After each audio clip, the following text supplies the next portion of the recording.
Bisa belum? Oh ya ini. Kami dari kelompok 11 Statistika Bisnis B akan mempresentasikan final project kami yang berjudul Analisis Pengaruh Media Sosial Terhadap Keuntungan UMKM. Eh, saya Calandra Aptakayana dengan NRP 104. Saya Nabita Ludia dengan NRP 007. Saya Erliani dengan NRP 013. Saya Permanafian dengan NRP 07. Jadi bab 1 pendahuluan. Jadi dalam era digital ini, kemajuan pada teknologi informasi telah membuka peluang baru bagi usaha mikro kecil dan menengah atau UMKM untuk memperluas jangkauan pasar mereka. Salah satu perkembangan yang cukup signifikan adalah popularitas media sosial seperti Instagram dan WhatsApp sebagai platform komunikasi dan pemasaran. Instagram dan WhatsApp menjadi alat pemasaran tak tergantikan bagi UMKM di era digitalisasi ini. Dengan jutaan pengguna, kedua platform ini memiliki potensi besar untuk meningkatkan profitabilitas UMKM. Analisis ini bertujuan untuk mengidentifikasi dan mengukur dampak positif Instagram dan WhatsApp terhadap profitabilitas UMKM. Dengan pemahaman ini, diharapkan UMKM dapat lebih efektif memanfaatkan media sosial untuk meningkatkan daya saing dan keberlanjutan usaha mereka.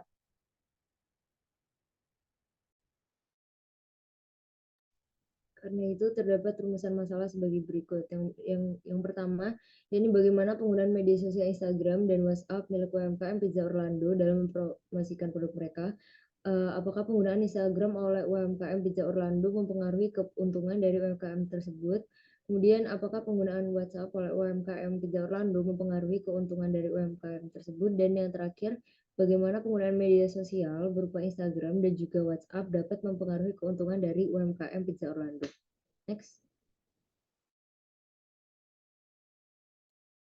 Oke, tujuan dari penelitian ini adalah di mana laporan ini dibuat untuk dapat mengetahui penggunaan media sosial dalam mempengaruhi keuntungan penjualan salah satu UMKM yang bergerak dalam bidang makanan, ini Orlando Pizza Surabaya.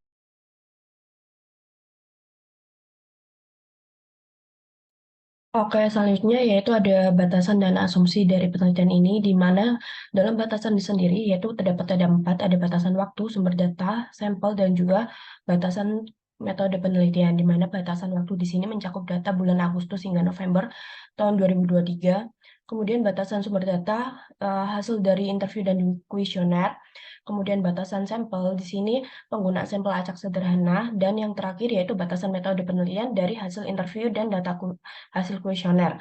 Kemudian asumsi dari penelitian ini yaitu ada 3, di mana ada asumsi ketersediaan data, konsistensi metodologi, dan juga asumsi linearitas, di mana dari asumsi ketersediaan data, data untuk analisis tersedia dan akurat. Kemudian ada asumsi dari konsistensi metodologi, yaitu perubahan variasi tidak secara signifikan mempengaruhi hasil, dan yaitu asumsi linearitas, di mana data dari penelitian ini menunjukkan adanya hubungan antara variabel independen dan juga dependen.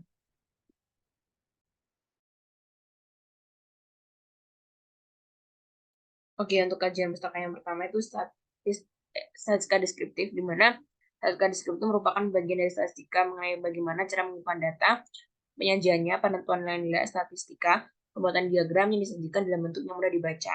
Nah, terdapat beberapa cara penyajian data dalam statistika deskriptif, dan lain tabel, grafik, atau diagram, ukuran pemusatan, ukuran nilai tempat, dan juga ukuran penyebaran atau dispersi. Next.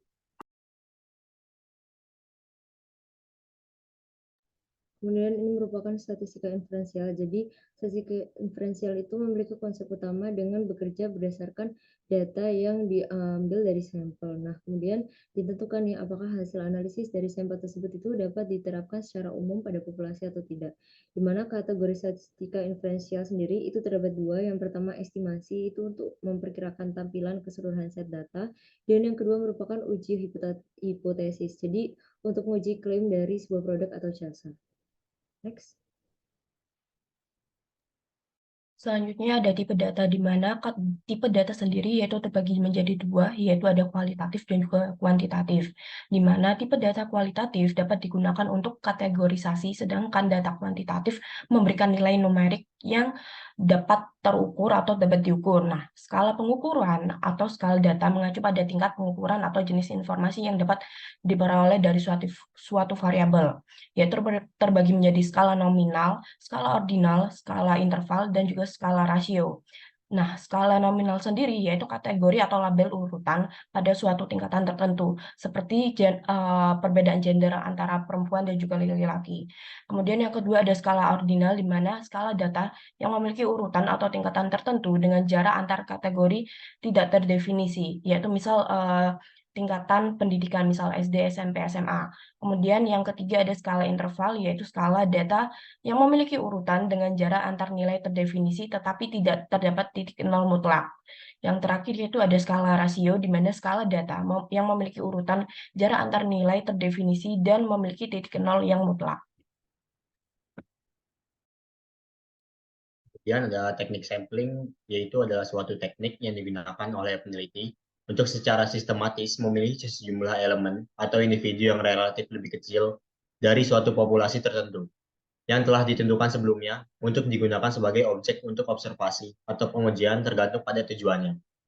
Tujuan dari pengambilan sampel adalah menginvestigasi korelasi antara distribusi variabel dalam populasi target dan distribusi variabel yang serupa dalam sampel penelitian.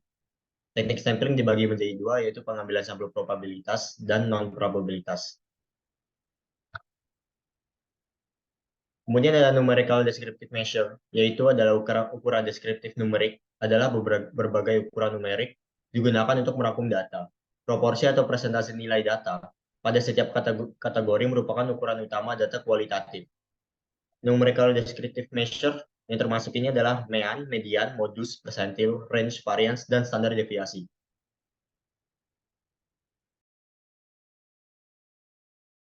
Oke, media sosial. Sosial media memberikan kemampuan untuk berinteraksi secara langsung dengan pelanggan, menciptakan hubungan yang lebih pribadi dan relevan. Sosial media tidak hanya berperan dalam meningkatkan kesadaran merek dengan mencapai audiens yang lebih luas, tapi juga menjadi sarana yang efektif untuk meningkatkan penjualan dengan merasa pembelian produk atau layanan. Sosial media juga menjadi alat yang sangat berharga untuk membangun hubungan pelanggan yang kuat, di mana bisnis dapat merespon umpan balik, memberikan pelayanan pelanggan yang good, dan memperkuat keterlibatan dengan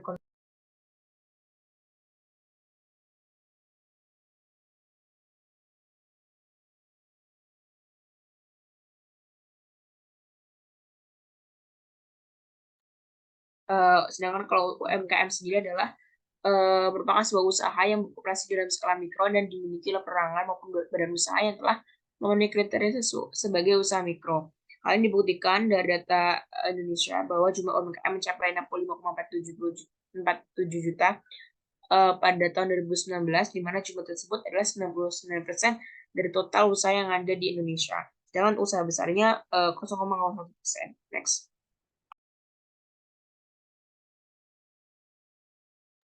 Dan ini merupakan penjualan pustaka mengenai penggunaan media sosial. Jadi media sosial sendiri itu berarti kan platform daring yang memungkinkan penggunanya untuk berbagi, berpartisipasi, dan menciptakan konten. Nah, di mana dalam konteks bisnis, sebenarnya penggunaan media sosial ini pun telah meraih popularitas yang cukup tinggi. Nah, karena itulah, tak heran nih jika UMKM saat ini itu banyak sekali yang menggunakan media sosial, di mana penggunaan media sosial ini juga memiliki hubungan dengan keuntungan UMKM.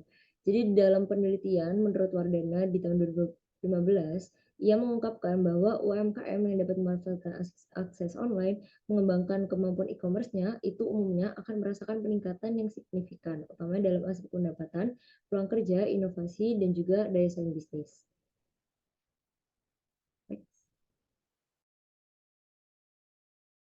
Baik, kemudian ada flowchart dari pengerjaan laporan kami. Pertama, kami yaitu menentukan objek dan juga topik laporan. Kemudian, di mana objek dan topik laporan itu kami menunggu apakah disetujui atau tidak. Kemudian kita merancang struktur laporan. Setelah kita merancang struktur laporan, kita melakukan pengumpulan data. Kemudian kita melakukan pengolahan data, dan yang terakhir yaitu kita melakukan analisis data. Setelah kita melakukan berbagai step tersebut, kita yang terakhir yaitu melakukan penulisan hasil analisis di laporan ini.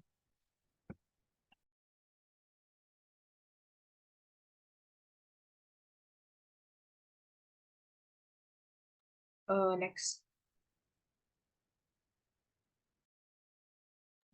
Oke, kita menggunakan teknik sampling kita gunakan adalah teknik sampling random sampling SRS, di mana setiap anggota populasi memiliki probabilitas yang sama untuk dipilih menjadi bagian dari sampel. Nah, alasan utamanya dipilih teknik ini adalah karena kepraktisannya dan efisiensi waktu yang dihasilkan oleh teknik ini dengan mengumpulkan sampel secara acak dari seluruh wilayah. Next.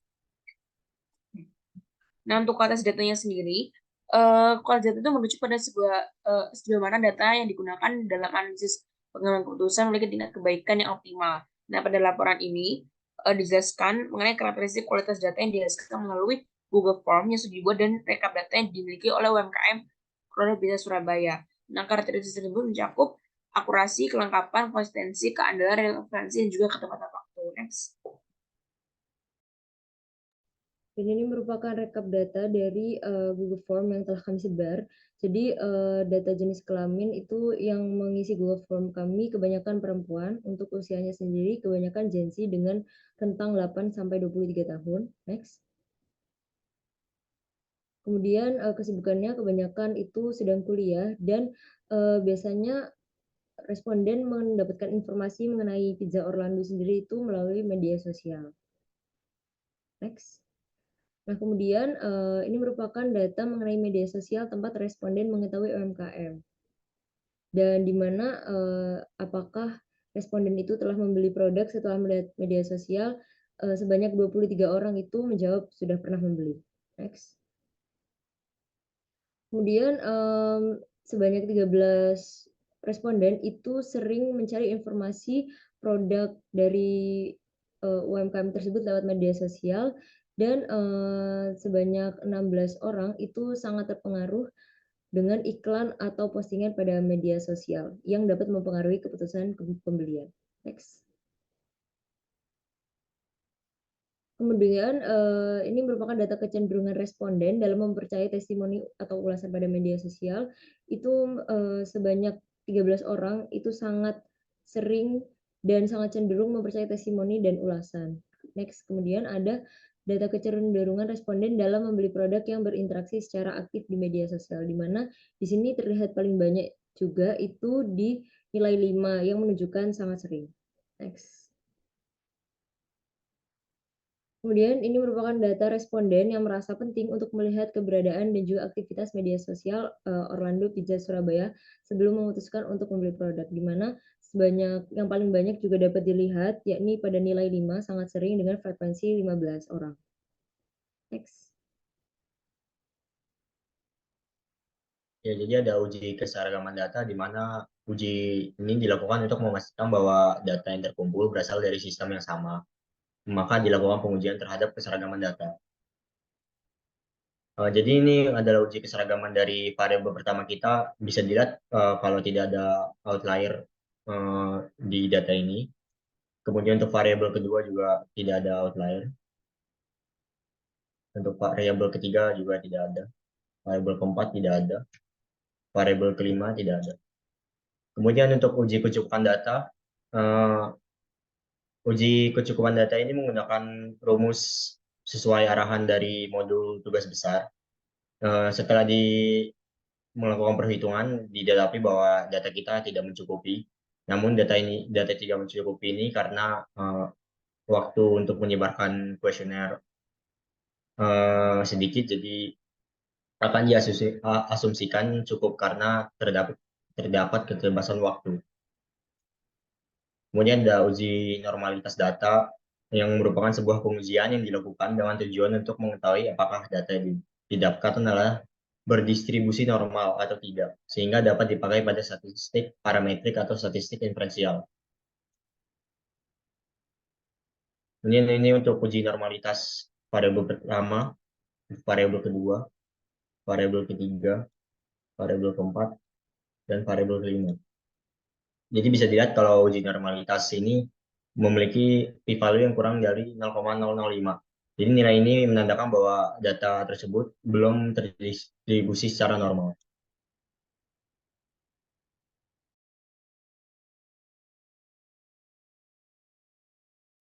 Dan ini merupakan pengolahan data manual. Jadi kita mengolah seluruh data secara manual, di mana di di sini didapatkan modus-modus dari data responden. Yang pertama, untuk responden berdasarkan jenis kelamin, itu modusnya adalah perempuan, umurnya itu Gen Z, kesibukan respondennya kuliah, kemudian untuk berdasarkan mengetahui informasi, itu melalui media sosial, berdasarkan platform media sosial itu Instagram, dan yang terakhir, berdasarkan pernah membeli produk Orlando Pizza Surabaya setelah melihat media sosial UMKM tersebut, itu modusnya adalah ya. Next.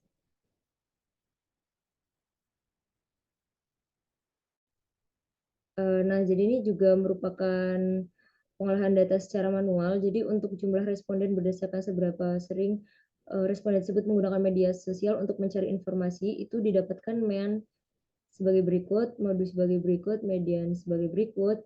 Kemudian kami juga mencari range variasi, dan yang terakhir merupakan standar deviasi. Kemudian next, ini dapat terlihat bahwa ini merupakan perhitungan manual kami mengenai jumlah responden berdasarkan mereka mempercayai ulasan atau testimoni mengenai produk Orlando Pizza Surabaya dari media sosial atau tidak. Next.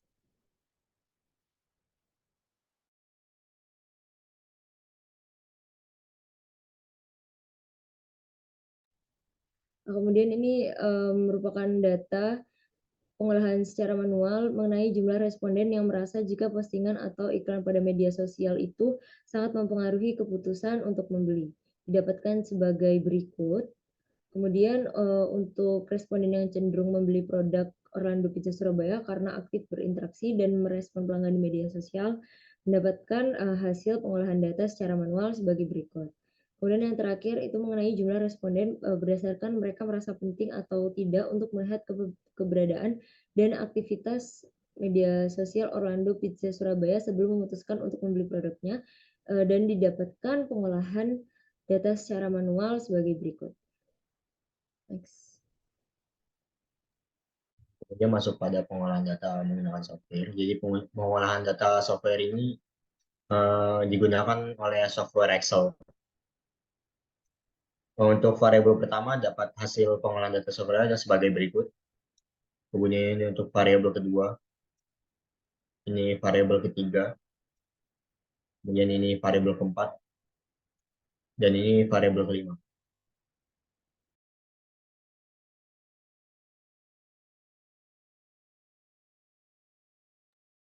Baik, kemudian masuk ke dalam bab 5, yaitu analisis dan interpretasi data, di mana di sini pertama ada analisis data dari jenis kelamin para responden, di mana di sini perempuan menempati urutan pertama, yaitu daripada laki-laki, di mana tentu alasan ini terjadi karena beberapa hal. Pertama, karena partisipasi perempuan dalam bisnis rumahan atau UMKM.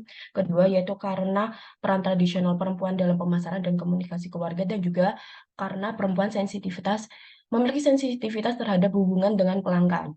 Kemudian next.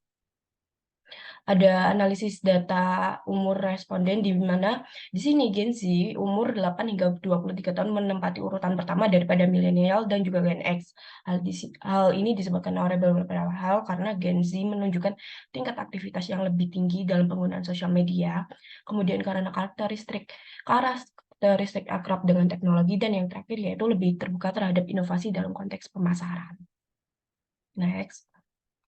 Kemudian ada analisis data kesibukan responden, di sini yang menempati urutan pertama yaitu ada kuliah, karena dianggap orang yang berkesibukan kuliah terlibat aktif dalam aktivitas online, termasuk dalam penggunaan media sosial, kemudian memiliki akses yang lebih luas dan pemahaman yang lebih mendalam terhadap media sosial.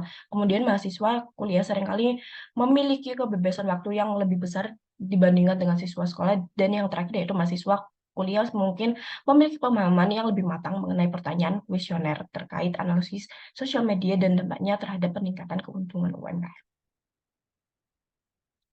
Kemudian di sini ada beberapa pertanyaan seperti analisis pertanyaan tentang mengetahui informasi Orlando Pizza Surabaya, di mana rata-rata responden mendapatkan informasi tentang Orlando Pizza Surabaya melalui media sosial dibandingkan dengan saluran lainnya. Kemudian next. Ada media sosial tempat responden menemukan informasi. Di sini Instagram menempati urutan pertama karena hal tersebut disebabkan keterlibatan aktif pemilik UMKM dari Pizza Orlando sendiri, sehingga banyak informasi yang diterima oleh responden melalui Instagram. Kemudian ada juga hasil data dari apakah para responden pernah membeli produk dari Pizza Orlando. Di sini rata-rata responden pernah membeli produk dari Orlando Pizza Surabaya. Nah, kemudian ada seberapa sering sih responden menggunakan media sosial untuk mencari informasi tentang produk Orlando Pizza Surabaya. Nah, di sini para responden memiliki peran yang signifikan dalam sebagai saluran utama bagi responden untuk memperoleh informasi, di mana di sini para responden memilih angka 5, di mana sangat sering sekali bahwa mengatakan media sosial untuk mencari informasi tentang produk Orlando Surabaya.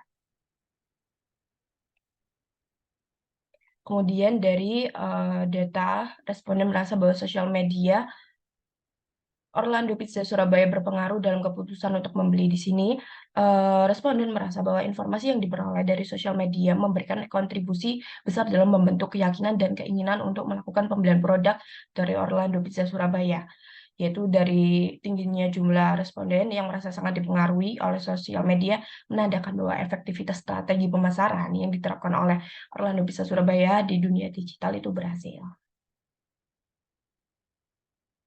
Kemudian di sini ada data responden mempercayai ulasan dan testimoni produk Orlando Pizza Surabaya dari sosial media, di mana jumlah responden yang dibilang cukup banyak, yaitu 11 pada pilihan nomor 4 dan juga 13 nomor 5, di mana menunjukkan bahwa ulasan atau testimoni yang dipublikasikan di platform sosial media memiliki dampak positif dalam membangun kepercayaan responden terhadap produk.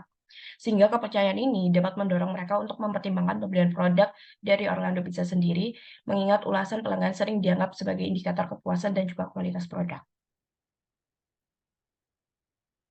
Kemudian di sini ada analisis data dari responden cenderung membeli produk Orlando Pizza Surabaya yang aktif berinteraksi dan merespon pelanggan di media sosial, di mana para responden memberikan nilai penting pada efektivitas aktivitas interaksi dan juga respon di media sosial sebagai faktor yang mempengaruhi keputusan mereka untuk membeli produk dari Orlando Pizza Surabaya. Di mana biasanya Orlando Pizza Surabaya itu melakukan interaksi dengan menampilkan dari story dari apa yang mereka jual pada hari itu. Sehingga dari interaksi tersebut menciptakan hubungan yang lebih dekat antara bisnis dari UMKM Orlando Pizza Surabaya dengan para pelanggan, meningkatkan kepercayaan, dan juga memberikan pengalaman positif yang mendorong keinginan untuk berbelanja. Kemudian yaitu ada analisis data responden merasa penting untuk melihat keberadaan dan aktivitas Orlando Pizza Surabaya di media sosial sebelum memutuskan untuk membeli produknya. Di sini 15% memilih sangat setuju dengan pilihan tersebut karena dengan hal tersebut dapat lebih yakin dan percaya untuk membuat keputusan sebelum membeli. Sehingga dari analisis yang sudah kami lakukan dari data-data yang sudah kita dapatkan dari kuesioner, dapat kita simpulkan bahwa pemanfaatan sosial media, terutama Instagram, berkorelasi positif dengan peningkatan keuntungan bisnis, di mana mayoritas responden menggunakan Instagram sebagai saluran utama untuk mendapatkan informasi produk dan menyatakan bahwa media sosial sangat berpengaruh dalam keputusan pembelian. Nah, kemudian kepercayaan pada ulasan dan juga testimoni produk dari media sosial, serta keberadaan aktif dan responsif di platform tersebut juga berkontribusi pada peningkatan keuntungan. Kesimpulannya, strategi pemasaran melalui media sosial, terutama Instagram, memainkan peran yang paling krusial atau penting dalam meningkatkan keuntungan UMKM Orlando Pizza Surabaya. Next. Ini merupakan sarannya, jadi di mana setelah kita mengetahui kesimpulan sebagai berikut, UMKM Orlando Pizza Surabaya itu haruslah semakin mengoptimalkan media sosial yang mereka miliki, utamanya Instagram. Karena Instagram itu kan seperti yang sudah dibilang bahwa mereka itu paling banyak penggunaannya. Dan next. Dan ini merupakan lampiran kami saat melakukan interview. Next. Dan ini merupakan lampiran G-form kami. Bisa di next. Terus. Mungkin sekian presentasi dari kami. Mohon maaf bila ada kesalahan kata. Wassalamualaikum warahmatullahi wabarakatuh.